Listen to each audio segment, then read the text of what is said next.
Assalamualaikum warahmatullahi wabarakatuh. Saya Fitri Mawati akan menyampaikan materi hak asasi manusia menurut perspektif konstitusi di Indonesia. Untuk itu, saya berharap video ini dapat bermanfaat bagi teman-teman semua. Dan saya juga minta maaf kepada teman-teman semua apabila ada kekurangan dalam video ini. Teman-teman dapat mengkoreksi di komentar video saya ini, agar video ini dapat bermanfaat bagi teman-teman kita yang lainnya yang membutuhkan mengenai materi ini. Baiklah, langsung saja kita ke materi ini. Selamat menikmati video ini. Apa itu konstitusi? Apakah teman-teman sudah tahu? Pasti ada yang sudah tahu, ada yang belum. Untuk itu, saya mengambil secara umum aja, yaitu menurut KBBI, konstitusi adalah segala ketentuan dan aturan tentang ketatanegaraan seperti undang-undang dan sebagainya. Dalam aturan normatif konstitusional Indonesia, ditemukan berbagai variasi ketentuan dari beberapa konstitusi yang pernah berlaku di Indonesia, yaitu sebagai berikut. 1. Undang-Undang Dasar 1945. Satu hal yang menarik dalam Undang-Undang Dasar 1945 ini adalah meskipun Undang-Undang Dasar 1945 adalah hukum dasar tertulis yang di dalamnya memuat hak-hak dasar manusia Indonesia serta kewajiban-kewajiban yang bersifat dasar pula, namun istilah perkataan HAM itu sendiri sebenarnya tidak dijumpai dalam Undang-Undang Dasar 1945, baik dalam pembukaan, batang tubuh, maupun penjelasannya. Yang ditemukan bukanlah HAM, tetapi hanyalah hak dan kewajiban warga negara ini. Bahwa kita ketahui bahwa pada masa perumusan Undang-Undang Dasar 1945 ini sangatlah tergesa-gesa.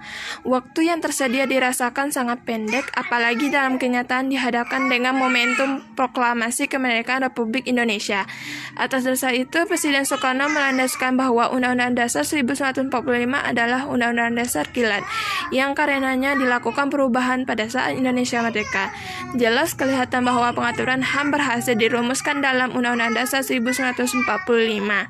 Itu artinya bahwa jauh sebelum lahirnya UDHR atau DUHAM versi PBB, Indonesia ternyata lebih awal telah memberlakukan sebuah undang-undang dasar yang mengatur perihal dan penegakan HAM di Indonesia.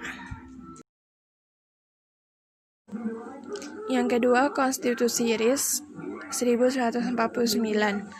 Dalam Konstitusi RIS 1949 ini, ketentuan HAM terdapat dalam bagian 5 yang berjudul Hak-hak dan Kebebasan-kebebasan Dasar Manusia. Pada bagian ini terdapat 27 pasal, mulai dari pasal 7 sampai dengan pasal 33. Inilah bentuk konstitusi RIS, peraturannya. Mari kita lihat pada bagian kelima.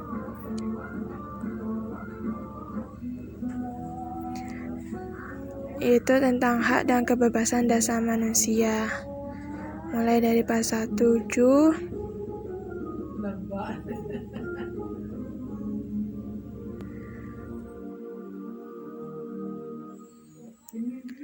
sampai dengan pasal 33.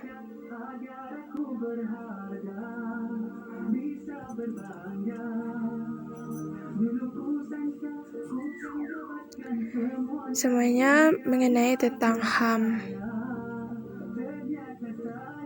dan kebebasan dasar manusia.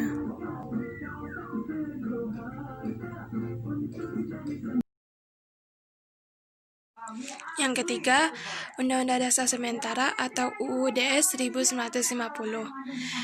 Dari ketiga Undang-Undang Dasar yang pernah berlaku sepanjang sejarah kemerdekaan Indonesia, menurut Adnan Buyung Nasution, negara ini pernah memiliki Undang-Undang Dasar yang memuat pasal-pasal tentang HAM yang lebih lengkap daripada UDHR atau DUHAM, yaitu UUD 1950 yang terdiri dari 6 bagian dan 43 pasal. Yang keempat, kembali kepada Undang-Undang Dasar 1945. Setelah dikeluarkannya Dekret Presiden pada tanggal 5 Juli 1959, praktis hukum dasar ketatanegaraan Indonesia mengalami suasana setback atau kemunduran. Dekret tersebut menjadi dasar hukum berlakunya kembali muatan-muatan yang terkandung dalam Undang-Undang Dasar 1945, sehingga pengaturan HAM adalah sama dengan apa yang tertuang dalam Undang-Undang Dasar 1945. Kelima, amandemen Undang-Undang Dasar 1945. Dalam sejarah Undang-Undang Dasar 1945, perubahan Undang-Undang Dasar merupakan sejarah baru bagi masa depan konstitusi Indonesia. Perubahan dan kemajuan signifikan adalah dengan dicantumkannya persoalan HAM secara tegas dalam sebuah bab tersendiri, yaitu bab 10A, mengenai hak asasi manusia, mulai dari pasal 28A sampai 28J. Baiklah, hanya itu yang bisa saya dapat sampaikan. Apabila ada kekurangan atau sebagainya, saya harap kepada teman-teman untuk dapat mengomentari video saya ini, agar video ini dapat menjadi berguna untuk teman-teman semua. Hanya itu yang bisa saya dapat sampaikan. Terima kasih telah menyaksikan video saya ini yang banyak kekurangan atau sebagainya. Sekian, terima kasih. Assalamualaikum warahmatullahi wabarakatuh. Dadah.